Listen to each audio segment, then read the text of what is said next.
की शुरुआत करेंगे and this series is going to helpful for UPSC CSE 2024 and of course for CSIR SO and ASO paper. So I am going to show you how to make notes और कैसे तुम्हें अपने topic को cover करना है और at last आपको synopsis के फॉर्म में नोट्स मिल भी जाएंगे लास्ट स्लाइड में. ठीक है, तो आप उसको भी देख सकते हो और भी ज़्यादा बातें नहीं करेंगे और अपनी वीडियो की शुरुआत करते हैं. सो let's start the video, but before that welcome to study IELTS Lean. Thank you. So what is preamble? Preamble basically कुछ नहीं था, जो आपका ऑब्जेक्टिव रिजोल्यूशन जो था जिसको एक्सेप्ट किया गया था आपका 22 जैन 1947 को. बेसिकली इसी का जो रूल है वो आपका प्रियम्बल हो जाता है. तो अब हमें क्या क्या चीज़ें पढ़नी है, like some questions are there कि ये प्रियम्बल जो है आपको इससे आपको क्या पता चलता है. ठीक है, दूसरा कि प्रियम्बल जो है जस्टिशिएबल है या नॉन जस्टिशिएबल है, या फिर तीसरी बात कि प्रियम्बल का आर्टिकल 368 के साथ क्या रिलेशनशिप है, यानी कि कैन इट बी अमेंड और नॉट. ठीक है, तो इसको आप कमेंट कर सकते हो या नहीं कर सकते, और डिफरेंट सुप्रीम कोर्ट ने इसके बारे में क्या आपकी जुडिशरी डिसीजंस होते हैं तो वो क्या दिए हैं. तो ये सब कुछ हम इस टॉपिक से पढ़ेंगे. ठीक है, सो अभी अगर मैं बात करूँ कि जैसे हमारी प्रियम्बल, तो सबसे पहले प्रियम्बल से हमें क्या पता चलता है. प्रियम्बल हमें बताती है सोर्स. सोर्स क्या, सोर्स ऑफ अथॉरिटी, कि आखिर ये जो भी आपकी पावर हमें मिली हुई है वो हमें कॉन्स्टिट्यूशन में कहाँ से मिली है. तो सोर्स ऑफ अथॉरिटी. तो सोर्स ऑफ अथॉरिटी क्या है, जैसे कि हमको पता है कि प्रियम्बल जो बेसिकली आपकी शुरुआत कहाँ से होती है, we the people of India.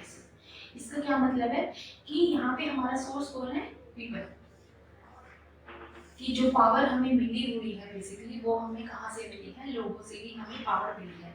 तो प्रियम्बल से हमें क्या पता चलता है, प्रियम्बल से हमें सबसे पहला पता चला वो है सोर्स ऑफ अथॉरिटी क्या है. दूसरा, प्रियम्बल से हमें कैरेक्टर पता चलता है कि हमारे देश का यानी हमारे स्टेट का बेसिकली कैरेक्टर क्या है. इन पॉलिटी जब तक स्पेसिफिकली ये ना बोला जाए कि state is used for states like UP Bihar, तो तब तक कि हम मान के चलते हैं कि स्टेट जो वर्ड है वो यूज होता है आपका किसके लिए, किसी बेसिकली कंट्री के लिए ही यूज होता है. तो स्टेट का कैरेक्टर पता करने का मतलब है कि वो आपको बताता है कि इंडिया का कैरेक्टर क्या है. तो हमारा कैरेक्टर क्या है, सबसे पहले अगर हम आज देखें तो हमारा कैरेक्टर क्या था.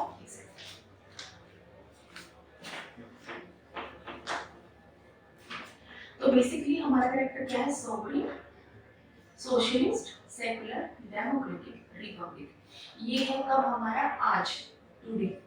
ठीक है, और मैं कहूँ इसको फ्रॉम आपका कब से, 42nd कॉन्स्टिट्यूशन अमेंडमेंट एक्ट 1976 के बाद से. ठीक है, और अगर फिर मैं बात करूँ कि जब आपका ओरिजिन कब से था, यानी ओरिजिनल कैरेक्टर कब से शो हो रहा था, तो वो हमारा था SDR, जो कि बेसिकली कब था आपका 26 नवंबर 1949. ये क्वेश्चन यूपीएससी प्रीलिम्स में आपसे पूछा गया है. ये क्वेश्चन क्या का पूछा गया है. ठीक है, इसमें हम साथ साथ कवर करते चलेंगे कौन से क्वेश्चन पूछे गए हैं and what questions can be asked. ठीक, तो हमारे पास है सबसे पहले कैरेक्टर्स. तो अब इन कैरेक्टर्स को हम डिटेल में थोड़ा सा देख लेते हैं. ठीक है,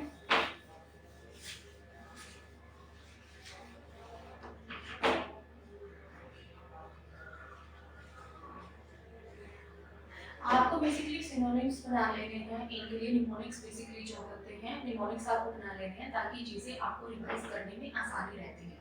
ठीक है, और इसी को शॉर्ट नोट्स बोलते हैं बेसिकली. तो कैरेक्टर क्या है हमारा, SSDR. सॉवरेन यानी हम संप्रभु हैं, सोशलिस्ट सामाजिक, सेकुलर पंथनिरपेक्ष जिसको हिंदी में बोलते हैं, democratic, and this is your Republic. ठीक है, अगर मैं सबसे पहले बात करूँ कि सोवरेन सोवरेन मतलब संप्रभु, इसका मतलब क्या है कि हर स्टेट अपने डिसीजन खुद से लेता है, बाहर की कोई अथॉरिटी नहीं होती है जो उसको किसी तरीके से इन्फ्लुएंस करती है अपने डिसीजंस लेने में। बेसिकली जैसे जब हमने कॉमनवेल्थ में इंडिया में पार्टिसिपेट किया था तो उस टाइम पे क्वेश्चन उठा था कि हम अगर हमने कॉमनवेल्थ को बेसिकली एक्सेप्ट किया है जिसमें जो तुम्हारे जो हेड होते हैं वो ब्रिटेन की माने जाते हैं, तो आप फिर कैसे बोल सकते हो कि आपका जो करेक्टर है वो हमारा सॉवरेन करेक्टर है। तो इस पे पंडित जवाहरलाल नेहरू ने भी बहुत अच्छे से बोला था कि हम उसको एक्सेप्ट कर रहे हैं ताकि एक तरीका फाइंड आउट हो, क्योंकि जो कॉमनवेल्थ है बेसिकली वो आपकी जो भी आपके एम्पायर था, जो कॉलोनियल स्टेट्स थे बेसिकली जो ब्रिटिश इंडिया के अंतर्गत थे, तो उन सबको मिला के बनाया गया था ताकि एक तरीका निकले भविष्य में कि कैसे डेवलपमेंट आप एक दूसरे के साथ मिलकर करते हैं। ठीक है, सो सॉवरेन मतलब संप्रभु, यानी कि तुम्हारे ऊपर किसी की अथॉरिटी नहीं है, we are the only authority on ourself. Socialist मतलब होता है आपका सामाजिक सामाजिक नेचर या समाजवाद, जिसको बेसिकली हिंदी में बोलते हैं। तो सोशलिस्ट में हमारे पास कैसा सोशलिज्म, सबसे पहले सोशलिज्म को अगर देखे जाए तो दो तरीका का होता है। एक आपका है मार्क्स वाला और एक अगर आपका है तो हम बोले जो गांधी वाला। तो मार्क्स वाले में क्या है कि इसका मतलब क्या था कि दुनिया के मजदूर इकट्ठे हो जाओ और जब तक तुम्हें सारे रिसोर्सेज नहीं मिल जाते, जो चाहे तुम्हें लड़के बोले पड़े बट तुम लोगे। लेकिन गांधी जी लड़ाई वड़ाई में यकीन नहीं रखते, ये सबको पता है। बेसिकली वो यकीन रखते हैं कि जो भी चीज़ें हो नॉर्मल हो और असहयोग से, बेसिकली असहयोग आंदोलन बोले या मतलब ऐसे मीन्स जो होते हैं कि जो कि आपके यहाँ पे तो क्या है कि आपका साध्य इम्पोर्टेंट है, साधन नहीं। यहाँ पे साध्य और साधन दोनों ही इम्पोर्टेंट है। ठीक है, यानी आप रिजल्ट भी जो आपको मिलना है वो भी, और जो आपने तरीका अपनाया है उस रिजल्ट के लिए वो भी इम्पोर्टेंट है। ठीक है, तो अब बेसिकली हमारा जो सोशलिज्म है वो कैसा है, तो इस पे जो है नेहरू जी कहते हैं कि हमारा सोशलिज्म, ऑब्वियसली बात है, सोशलिज्म का मतलब कि आप अपने रिसोर्सेज को ज़्यादा से ज़्यादा लोगों में डिस्ट्रीब्यूट कर रहे हो, ये सोशलिज्म है। लेकिन नेहरू जी का मानना है कि अपने रिसोर्सेज को, ऑब्वियसली बात है, तुम जब डिस्ट्रीब्यूट कर रहे हो दैट डजंट मीन कि आप किसी से छीन के उसको दे रहे हो, नहीं। इसका मतलब ये है, सोशलिज्म का मतलब ये है कि सबको जो प्रोडक्शन प्रोसेस है उसमें आप शामिल करके लेके आओ, दिस इज कॉल्ड सोशलिज्म। ठीक है, तो ये हमारा सोशलिज्म है नेहरू के तरीके से। और सोशलिज्म पे ही एक नखारा केस हुआ था आपका 1984 में। ये क्या कहते हैं, इसमें सुप्रीम कोर्ट भी कहते हैं कि हमारा जो सोशलिज्म है, यानी इंडिया में हमारा जो सोशलिस्ट कैरेक्टर है, basically it is none but क्या है, कॉम्बिनेशन है मार्क्सवाद का और गांधी का। तो दोनों का मिश्रण जो है वही हमारा समाजवाद है। अब हमारा सोशलिस्ट कैरेक्टर अगर हम बात करें कि किससे शो होता है आपका, तो सोशलिस्ट कैरेक्टर, इसके एग्जांपल्स आप साथ के साथ लिखो। देखो, जब आपका डीपीएसपी वाला आता है जिसमें आप आर्टिकल 39 की बात करते हो, स्पेशली 39B 39C, जो कि आपसे क्या कहता है, ये पार्टिसिपेशन ऑफ वर्कर्स। ठीक है, और ये आपका कहता है कि आप डिसेंट्रलाइजेशन यानी सेंट्रलाइजेशन नहीं होने दोगे रिसोर्सेज का। तो ये ऑब्वियसली बात है, सोशलिज्म का एग्जांपल है कि आप सारे के सारे जो रिसोर्सेज हो उसको ज़्यादा से ज़्यादा लोगों में बांटने की कोशिश कर रहे हो। फिर आपका है सेकुलर। सेकुलर का मतलब एक वर्ड होता है धर्मनिरपेक्ष और दूसरा होता है हिंदी में पंथ निरपेक्ष। तो हमारे फ्रेमवर्क में जो वर्ड यूज किया गया पंथ निरपेक्ष। धर्म बेसिकली जैसे मान लो रिलीजन वाला जो हो जाता है, जैसे हिंदू मुस्लिम वाला जो हो जाता है, लेकिन पंथ का मतलब सिर्फ रिलीजन नहीं होता, बल्कि रिलीजन के अंदर जो सब रिलीजन्स बोले, या फिर जैसे मान लो जितनी भी तुम्हारी लैंग्वेज है, जितनी तुम्हारी भाषाएं हैं, जो स्क्रिप्ट आ जाती है तुम्हारी, तुम जैसे हिंदू होते हुए भी आप, कोई शिव जी की पूजा करता है, कोई विष्णु की पूजा करता है, कोई राम को मानता है, तो आपका बेसिकली सिंपल धर्म नहीं, द वे ऑफ लिविंग, आप किस तरीके से जीवन जीते हो, बेसिकली वो हमारा पंथ निरपेक्ष है, यानी आप अपनी मर्जी से कर सकते हो। तो वो आपका कैरेक्टर कहाँ पे शो होता है, वो आपका कैरेक्टर बेसिकली आर्टिकल 25 से 28 में होता है।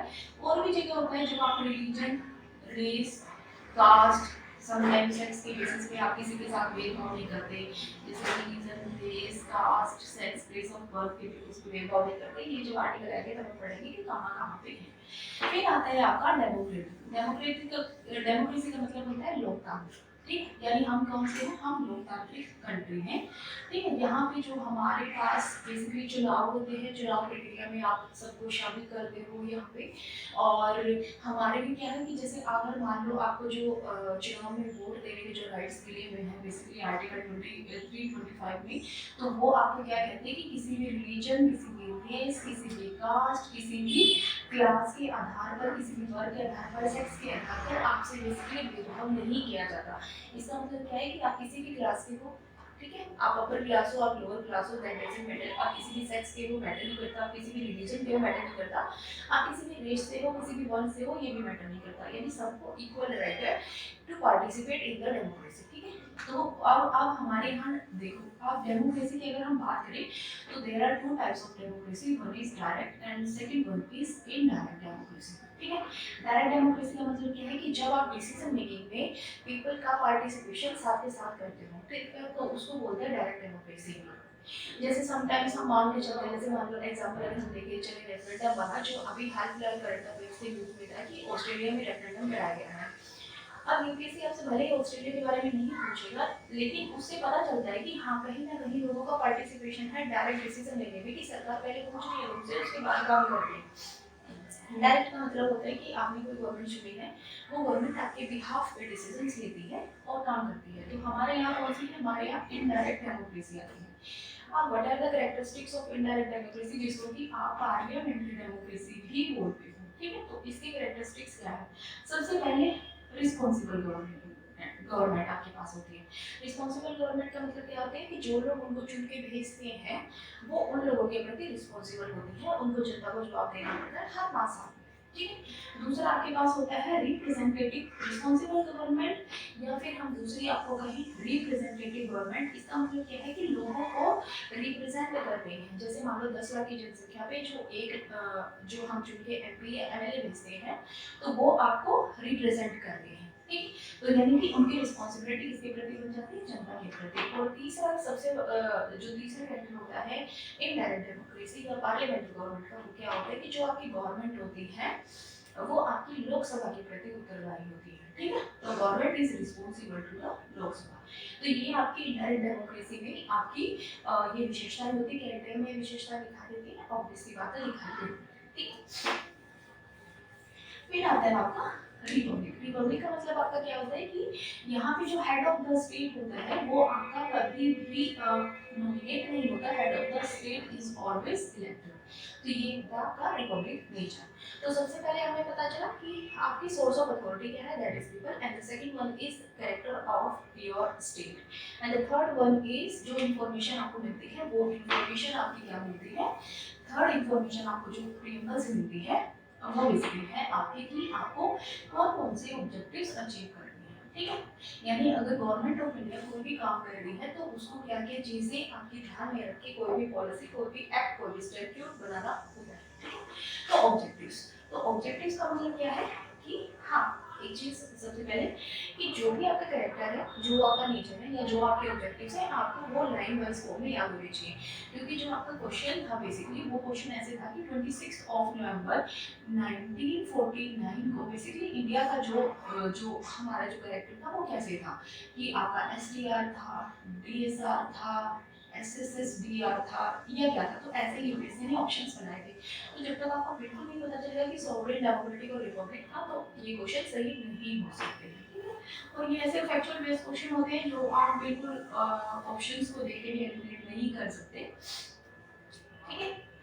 ओके, एक और चीज जो उसमें रह गई थी वो ये था कि जो आपका कैरेक्टर था इसमें जो आपका ये जो यानी सोशलिस्ट और सेक्युलर ये दोनों कैरेक्टर बेसिकली ऐड कर दिए गए थे 42 कॉन्स्टिट्यूशन अमेंडमेंट एक्ट 1976, ठीक है।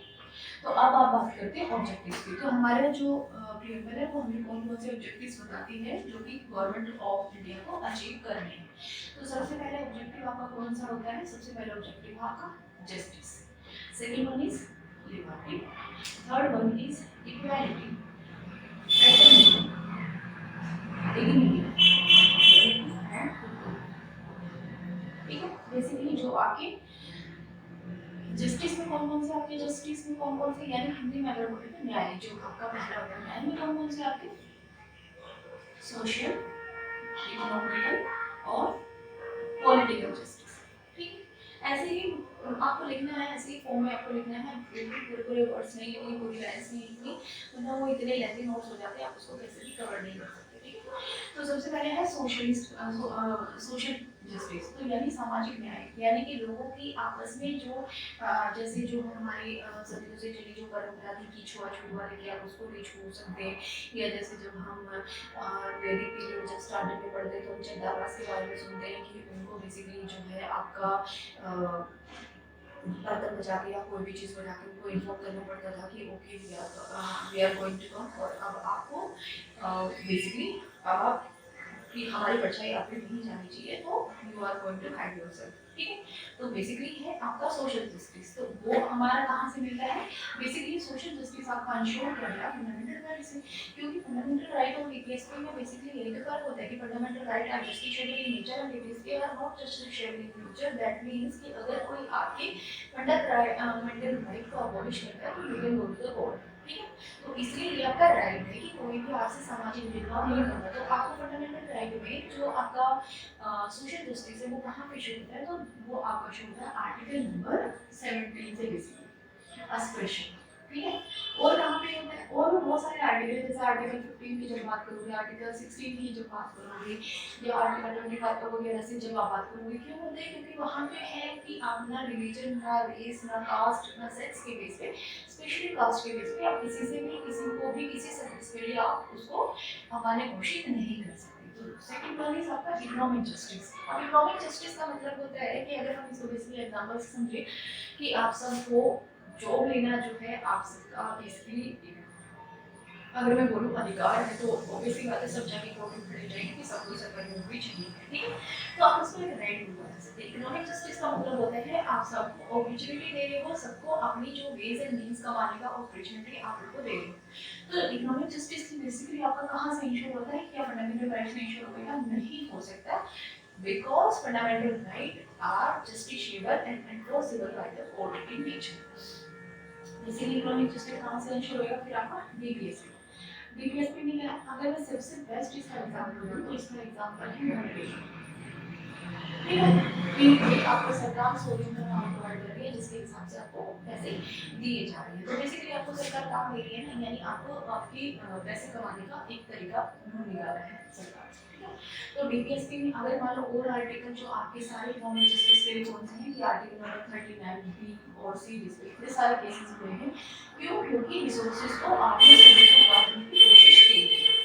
Third one is political justice. Political justice क्या आपका फंडामेंटल राइट से इंश्योर होता है? हाँ होता है, क्योंकि फंडामेंटल राइट में क्या है बेसिकली, या जैसे मान लो दूसरा पॉलिटिकल जस्टिस आपका कॉन्स्टिट्यूशनल राइट से है। What is the difference between fundamental right and constitutional right? Is that कि फंडामेंटल राइट जो होते हैं बेसिकली ये कॉन्स्टिट्यूशनल राइट होते हैं। ऑब्वियसली बात है, अगर मैं डायग्राम बनाऊं तो these are the fundamental rights and this one is the constitutional right, ठीक है। यानी fundamental rights are the constitutional right, but not all the constitutional right are the fundamental rights, ठीक है।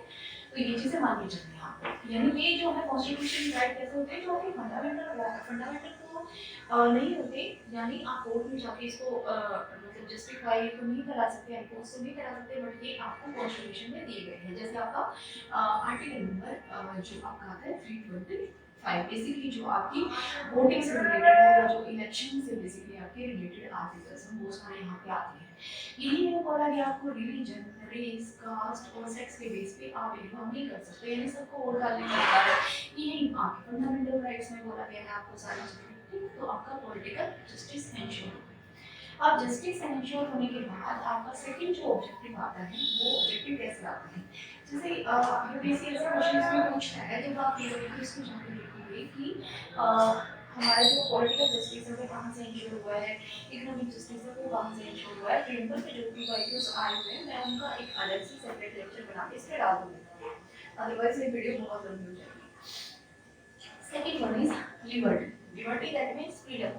लिबर्टी का मतलब, जैसे यूपीएससी में सिंपल एक क्वेश्चन पूछा है कि लिबर्टी का मतलब क्या होता है, ठीक है। अब हम सारी चीजें याद कर लेते हैं बट मतलब समझने की कोशिश नहीं करते, बट यूपीएससी ऑब्वियसली बात है समझा देता है फर्स्ट।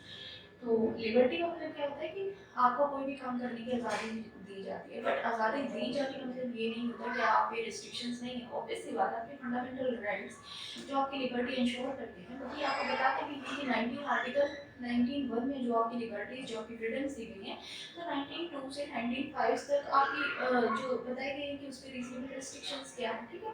तो लिबर्टी का मतलब सिर्फ इतना सा होता है कि इंसान आपको पूरी अपॉर्चुनिटी मिले अपने आप को फुली ग्रो करने की, ठीक है। लेकिन तब तक जब तक वो दूसरे के क्षेत्र में रहें, या फिर मतलब ये कहें कि जब तक वो दूसरे के राइट्स को हनन नहीं करते, ठीक है। तो लिबर्टी कौन सी होगी? Liberty of thoughts, liberty of expression, liberty of belief, liberty of faith, liberty of worship, ठीक है। यानी आपको सोचने का है, ये कहाँ पे है आपके? Liberty of thought, liberty of expression, liberty of belief, freedom, worship, यानी आपको आर्टिकल नंबर 13 से इंश्योर होता है कि फंडामेंटल राइट्स ही हो जाते हैं आपके इंश्योर। आर्टिकल नंबर आपके बेसिकली 19 में दिए गए हैं। फिर आपकी जो फेथ वाली वर्शिप वाली है आर्टिकल 45 से 48 में दिए गए हैं, ठीक है। तो ये सारे एग्जांपल्स याद करने हैं, जस्ट बेसिकली एग्जांपल्स क्या होते हैं इज अ वे कि आपको चीज़ें बहुत इजीली याद हो जाती है, क्योंकि जब हम उनको अपनी पर्सनल लाइफ में लेके आते हैं तो चीज़ें ज़्यादा आसानी से याद होती है। थर्ड लाइन इज आपका इक्वालिटी। इक्वालिटी का मतलब होता है सबके साथ आप समान बिहेव कर रहे हो, सबको इक्वल अपॉर्चुनिटीज दे रहे हो टू ग्रो हिमसेल्फ और हरसेल्फ। तो हमारे यहाँ कॉन्स्टिट्यूशन में दो इक्वालिटी बताई गई है, equality of status and equality of opportunities. अब ये आपको कहाँ पे मिलती है? क्या ये बेसिकली फंडामेंटल राइट्स में मिलती है? हाँ, क्योंकि आर्टिकल 15 जो आपको देता है कि आपकी एजुकेशन से बेसिकली रिलेटेड है, आर्टिकल 16 जो आपकी एम्प्लॉयमेंट से रिलेटेड है, ये आपको अपॉर्चुनिटी देता है कि religion, race, caste, sex, place of birth, religion, race, caste, sex, place of birth और रीजन के आधार पर आप किसी से भी भेदभाव नहीं करोगे। सबको पढ़ने का अधिकार है, सबको एजुकेशन लेने का अधिकार है, सबको एम्प्लॉयमेंट का अधिकार है। तो ये आप बेसिकली क्या कर रहे हो? सबको अपॉर्चुनिटीज दे रहे हो। सेकंड कैसे अपॉर्चुनिटीज दे रहे हो? जब इसमें जब आप आर्टिकल नंबर 15(3) की बात करते हो, आर्टिकल नंबर 16(4) की बात करते हो, या फिर 5 की बात करते हो, ठीक है, या आर्टिकल नंबर 15(5) की बात करते हो, जिसमें बेसिकली आपने वुमेन्स के लिए किया है कि हाँ ठीक है, महिलाओं को अगर अपॉर्चुनिटीज कम मिलती है तो आप महिलाओं के लिए एक अलग से आर्टिकल बना दो। ये जैसे EWS कैटेगरी के लिए जो बेसिकली अभी लास्ट में बनाया गया था, ठीक है। तो ये सारा सब कुछ हो गया आपका equality. Equality of status, equality of opportunities, ये दो आपकी इंश्योर होती है। फिर आपका आता है फ्रेटर्निटी। फ्रेटर्निटी बेसिकली बंधुत्व, ठीक है, फ्रांस से जो लिया गया है। Fraternity basically dignity, unity, integrity. Fraternity बंधुत्व यानी सबको एक दूसरे के साथ मिलकर चलना है, लड़ाई झगड़ा नहीं करना है, हर एक दूसरे के बिलीव्स की रिस्पेक्ट करनी है। और ये जो फ्रेटर्निटी है वो आपका कहाँ से इंश्योर होता है? तो बेसिकली क्या फ्रेटर्निटी आपका फंडामेंटल राइट्स होता है। तो जब हम कहते हैं कि भेदभाव नहीं करेंगे, जब हम कहते हैं कि हर किसी को अपना धर्म मानने का अधिकार है, अपने धर्म को प्रचार करने का अधिकार है, अपने धर्म को मनवाने का अधिकार है, फैलाने का अधिकार है, तो किसी बात है हम बंधुत्व भाईचारे की भावना बढ़ा रहे हैं जब हम बात करते हैं संस्कृति की। और इसी फ्रेटर्निटी पे यूपीएससी मेंस में क्वेश्चन आया है कंपोजिट कल्चर को लेकर, बेसिकली संस्कृत लैंग्वेज को लेकर, ठीक है। और सुप्रीम कोर्ट का डिसीजन भी आ रहा हुआ है इसी फ्रेटर्निटी वर्ड को लेकर, ठीक है। तो आपको चीजें कनेक्ट होते हुए चलना है, किसी एक वर्ड पे सिंपली मतलब रुक नहीं जाना है। तो फंडामेंटल राइट्स से आपका इंश्योर होता है। दूसरा कहाँ से होता है आपका कि ये अब आपका फंडामेंटल ड्यूटी से भी आपका इंश्योर होता है फ्रेटर्निटी वर्ड, ठीक है। ड्यूटीज से क्यों इंश्योर होता है? क्योंकि जब आप ड्यूटीज की बात करते हो तो ड्यूटीज में आप जैसे जो आपका जिस ड्यूटी नंबर जो आपकी 4 होती है, जिसमें आप बोलते हो कि जब भी गवर्नमेंट आपको कॉल करेगी तब आपको कंपल्सरी सर्विस करनी पड़ेगी। एंड उसके अगला जो आपका है कि हार्मनी और ब्रदरहुड की भावना बनाकर रखनी है, यानी 15(1)(a) का अगर मैं 5 बोलूँ तो वो आपका फ्रेटर्निटी का इंश्योर होता है, ठीक है। फिर डिग्निटी सेम है, ठीक है, कि भाई महिलाओं के साथ आप मतलब अच्छा व्यवहार करोगे, महिलाओं को की अवोकेशन नहीं करोगे, वो वाला सीन है। या डिग्निटी मतलब ये है कि भाई किसी की मान मर्यादा की आप इज्जत रखना, वो सारा सब कुछ आपका डिग्निटी है। तो ये भी आपका फंडामेंटल ड्यूटी इंश्योर होता है। यूनिटी एकता बनाए रखेंगे और इंटीग्रिटी, ठीक, ये आपकी फंडामेंटल ड्यूटी से इंश्योर होती है। इंटीग्रिटी एंड इंटीग्रिटी, अच्छा दो चीजें हैं, एक है आपका इंटीग्रिटी और एक है आपका एंड इंटीग्रिटी। अगर मैं इन दोनों में से पूछूं कि 42nd कॉन्स्टिट्यूशन अमेंडमेंट से बेसिकली इन दोनों में से क्या चीज ऐड की गई थी, ठीक है। तो हम बेसिकली याद रखते हैं इंटीग्रिटी, बट एक्चुअली जो वर्ड है वो एंड इंटीग्रिटी दोनों वर्ड को जोड़ा गया था 42nd कॉन्स्टिट्यूशन अमेंडमेंट से, ठीक है। तो ये सारे सब कुछ आपके क्या हुए हैं ऑब्जेक्टिव्स। यानी अगर मैं बात करूं कि प्रिंसिपल से आपको क्या क्या पता चलता है? First, source of information, second one आपको पता चलता है जो बेसिकली आपका कैरेक्टर यानी आप नेचर में कैसे हो। थर्ड वन आपको पता चलेगा आपके ऑब्जेक्टिव्स, ठीक है। फोर्थ आपको क्या पता चलेगा, फोर्थ अब आपको पता चलेगा वो ये डेट ऑफ अडॉप्शन, किस डेट को अडॉप्ट किया गया है, जो है आपका 26 नवंबर 1914। इसको मतलब क्या है कि देयर आर टू क्वेश्चंस की date of adoption, date of commencement. अगर डेट ऑफ अडॉप्शन आती है तो 26 सितंबर 1949 को, अगर डेट ऑफ कमेंसमेंट आती है लागू कब हुआ तो 26 जनवरी 1950 को। ये दो चीजें याद रखनी है क्योंकि कमेंसमेंट और अडॉप्शन में देयर इज अ डिफरेंस, ठीक है। तो आपको डेट से पता चलता है। उसके बाद प्रियम्बल से रिलेटेड कुछ क्वेश्चंस जो है वो टाइम टू टाइम आ रहे हैं, जिसका सुप्रीम कोर्ट ने आंसर किया है। तो हमें ये सारी सब कुछ चीजें पता होनी चाहिए। तो यहाँ पे हम हेडिंग बना लेते हैं सुप्रीम कोर्ट की डिसीजंस। देखो सबसे पहले केस हुआ बिलबर्ड केस। अब ये केस क्या था, ये केस हम डिस्कस नहीं करेंगे क्योंकि basically this case is related to article आपका जो है 4 या मैं बोलूं आर्टिकल 4 से बेसिकली केस आपका रिलेट करता है। बट इसमें आपकी प्रियम्बल की बात की, एक टेबल बना लेते हैं कि प्रियम्बल पे सुप्रीम कोर्ट ने क्या क्या चीज बोली है, ठीक है। तो सबसे पहली बात है कि क्या प्रियम्बल, क्योंकि अगर मान लो प्रियम्बल दी हुई है, कोई भी पार्ट आपका कॉन्स्टिट्यूशन में दिया गया है, तो ऑब्वियस सी बात आप उस पार्ट का यूज कर रहे हो। अगर आप उस पार्ट का यूज कर रहे हो तो आपको पता होना चाहिए जैसे फंडामेंटल राइट और जस्टिशिएबल आप या तो कोर्ट में एनफोर्स करा सकते हो under article 32। DPSP are not enforceable. आप कोर्ट में जाके उनको मतलब they are not justiciable in nature, so you can't enforce them. अब व्हाट अबाउट प्रियम्बल, तो आप बेसिकली क्या प्रियम्बल पार्ट है या नहीं। सबसे पहला क्वेश्चन तो यही आ जाता है, प्रियम्बल इज अ पार्ट और नॉट। दूसरा, कैन इट बी अमेंडेड और नॉट। इसका मतलब है कि यहाँ पे आर्टिकल 368 आपका आ जाता है, ठीक है। उसके बाद आपका आ जाता है कि सुप्रीम कोर्ट ने फिर क्या क्या स्टेटमेंट्स दी हैं, क्योंकि बेसिकली कई बार स्टेटमेंट्स को आप वैसे नहीं तो मेंस में यूज कर सकते हो, बट यूपीएससी पूछ रहे हैं। बेलुवाड़ी केस जो है बेसिकली आपका बताता है प्रियम्बल पार्ट है, preamble is a part of constitution, तो ये कहता है कैन इट बी अमेंडेड, तो हाँ वो 368 के अंतर्गत अमेंड कर सकते हैं। सुप्रीम कोर्ट क्या कहता है प्रियम्बल के बारे में, तो बेलुवाड़ी केस में सुप्रीम कोर्ट ने कहा कि प्रियम्बल इज अ की ऑफ द कॉन्स्टिट्यूशन, यानी कुंजी संविधान की कुंजी है प्रियम्बल। तो यानी कि प्रियम्बल क्या है की। दूसरा इसने क्या कहा कि इफ देयर इज एम्बिग्यूटी, सिर्फ पूरा याद मत करो, कुछ वर्ड्स हैं जो बेसिकली आपको याद करने की जरूरत है कि अगर कोई एम्बिग्यूटी की सिचुएशन आती है, यानी कोई ऐसी सिचुएशन जिसमें आपको नहीं पता कि कॉन्स्टिट्यूशन बेसिकली क्या कहना चाहते हैं, बिकॉज कॉन्स्टिट्यूशन में देयर आर प्रोविजंस बट उनको डेफिनेट वे में नहीं बताया गया है कि एक्चुअली उनसे क्या मतलब था। तो वहाँ पे आप एम्बिग्यूटी जब होती है तब आप प्रियम्बल को इस्तेमाल कर सकते हो, क्योंकि बेसिकली प्रियम्बल आपका कैरेक्टर और आपके ऑब्जेक्टिव्स को बताता है कि क्या क्या ऑब्जेक्टिव्स आपको अचीव करने हैं। तो अगर एम्बिग्यूटी है तो आप कर सकते हो। And the third one is light house. Ambiguity है आप इसको यूज कर सकते हो, इसका मतलब प्रियम्बल एक्ट करता है as a lighthouse of the constitution, ठीक है। सेकंड केस आपका हुआ था गोलकनाथ केस, ठीक है। ये आई थिंक 1950 में हुआ था, 51 के समथिंग हुआ था, तो मे भी हो सकता है कि ईयर थोड़ा आगे पीछे हो जाए क्योंकि फैक्ट अभी नहीं निकाला। गोलकनाथ जो केस होता है उसमें सुप्रीम कोर्ट ने कहा कि प्रियम्बल इज अ पार्ट नहीं, क्योंकि भाई उन्होंने बहुत कहते हैं ना कि फंडामेंटल राइट को भी आप अमेंड नहीं कर सकते। बेसिकली फंडामेंटल राइट्स की आपके सबसे ऊपर रखे जाते हैं टीपीएसपी से ऊपर, जिसके बाद केशवानंद आया था, तो उसी में बोला गया था कि preamble is not a part of the constitution and it can't be amended. And the third one is your Kesavananda Bharati case.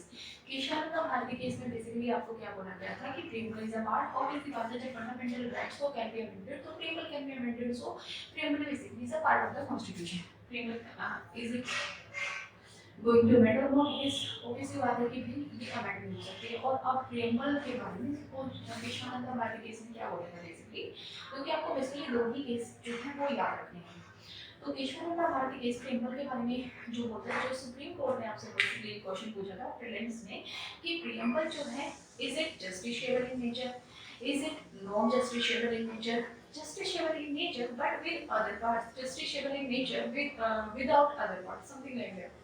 तो उसमें क्या वो केशवानंद भारती केस की स्टेटमेंट है कि जस्ट कि कि जो आपका प्रियम्बल है आप उसको सुप्रीम कोर्ट ले जा सकते हो, आप उसको जस्टिफाई कर सकते हो, बट उसका अपना कोई लीगल एनफोर्समेंट नहीं है अकेले। यानी कि अगर मान लो आपके पास आपको आर्टिकल मान लो 25 से 28 सेकुलरिज्म पे बेसिकली कोई क्वेश्चन आता है जिसके बारे में आपका कॉन्स्टिट्यूशन नहीं क्लैरिटी देता है कि क्या है उसमें, तो बेसिकली आप वहाँ पे प्रेम्बल को यूज़ कर सकते हो, क्योंकि आपका नेचर बताया है आप सेकुलर नेचर हो, तो वहाँ पे आप प्रेम्बल को यूज़ करोगे। नहीं, जब आप प्रेम्बल को यूज़ करोगे तो आप वो किसी दूसरे पार्ट के साथ यूज़ करोगे, प्रेम्बल को आप अकेले यूज़ नहीं कर सकते। ये आपकी केशवानंदा भारती की स्टेटमेंट है, ठीक है। और केशवानंदा पे मोहर किसमें लगा दी थी, एलआईसी केस में। वैसे आपका केशवानंदा केस ही सबसे इम्पोर्टेंट है, क्यों है, क्योंकि भाई ऑब्वियस सी बात है 24 अप्रैल 1973 को आया था और अब तक की सबसे बड़ी जजेस की बेंच बैठी है। तो जिस जिसने केशवानंदा ने डिसीजन दिया है उस केस में सिर्फ और सिर्फ केशवानंदा वाला केस चलेगा। तो एलआईसी क्या कहता है, एलआईसी कहता है ये पार्ट है और इसको अमेंड भी किया जा सकता है, ठीक है। तो यही था सारे क्वेश्चंस, यानी प्रियम्बल बेसिकली आपको क्या क्या बताती है, प्रियम्बल कौन से ऑब्जेक्टिव्स अचीव करती है, प्रियम्बल के बारे में कोर्ट की क्या क्या राय है, ये बेसिकली आपको पढ़ना है। अब इसका एक जो टॉपिक है, सब टॉपिक में बेसिकली बोलूँगी कि वो ये है कि प्रियम्बल को आपको ऑब्जेक्टिव रिजोल्यूशन से कंपेयर करना है, क्योंकि प्रियम्बल जो है बेसिकली ऑब्जेक्टिव रिजोल्यूशन का ही एक विकसित रूप है। तो आपको पता होना चाहिए ऑब्जेक्टिव रिजोल्यूशन में ऐसा क्या नहीं था जो प्रियम्बल में ऐड किया गया, या ऑब्जेक्टिव रिजोल्यूशन में ऐसा क्या है जो प्रियम्बल में नहीं है, ठीक है। लेकिन इसको हम कल एक शॉर्ट वीडियो बनाएंगे और फिर इसको हम डालेंगे, अदरवाइज ये वीडियो बहुत बड़ी हो जाएगी। अब ये वीडियो करना है क्योंकि यूपीएससी ने, अगर आपने देखा होगा तो पिछले 2-3 सालों में यूपीएससी का कैरेक्टर जो है नेचर चेंज हो गया है क्वेश्चन पूछने का। पहले यूपीएससी पूछती थी किसी टॉपिक को लेके, उस टॉपिक के बारे में, आजकल यूपीएससी पूछ रही है, ट्रेंड में जो चेंज हुआ है यूपीएससी आपसे पूछ रही है कि कंपेयर करना है आपको, तो जो जिसे लिया गया है तो ऑब्वियसली बात है उससे आप कंपेयर तो करोगे। तो कल हम ऑब्जेक्टिव रिजोल्यूशन को पूरा करेंगे। तो अगर आपको ये वीडियो पसंद आई है तो हमारे चैनल को लाइक, शेयर और सब्सक्राइब करें, और अगर आपकी कोई सजेशन है तो वो भी आप हमें बता सकते हैं, ठीक है। और इसकी जो आपको पीडीएफ अगर चाहिए है तो पीडीएफ आपको नीचे दिए गए टेलीग्राम लिंक पे मिल जाएगी, और साथ ही साथ आपको एक व्हाट्सएप का नंबर भी through out the video show हो रहा होगा, अगर आपकी कोई डाउट्स है तो आप उससे पूछ सकते हैं। Thank you.